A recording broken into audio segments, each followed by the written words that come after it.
Eric aro ni amahoro ari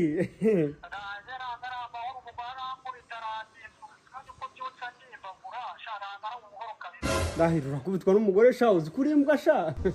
mu bagabo bari badata baza wamanutse kuri ribu n'ibyarunga ngo wakubiswe n'umugore umuntu w'umugabo sha uzi ko ari njye mugabo uba muri aka gace njye nyine narabashoyize ibintu ari message ndimo kubona ari siri kubaye wanje ndaje yakoze manda ariko yakoze manda Beriza ninde ibi ni ibiki nk'ubu Beriza ninde uyu ni ari umwana ndiri shuri none se amashimi naho uyu ubugira ngo mpumorose muri iri ni umwana uri hiri shuri iyi sha umugore arandishe nanjye sha ariko burya ahubwo umugabo utari gukubitwa n'umugore muri iyi minsi ahubwo niwe mbwa sha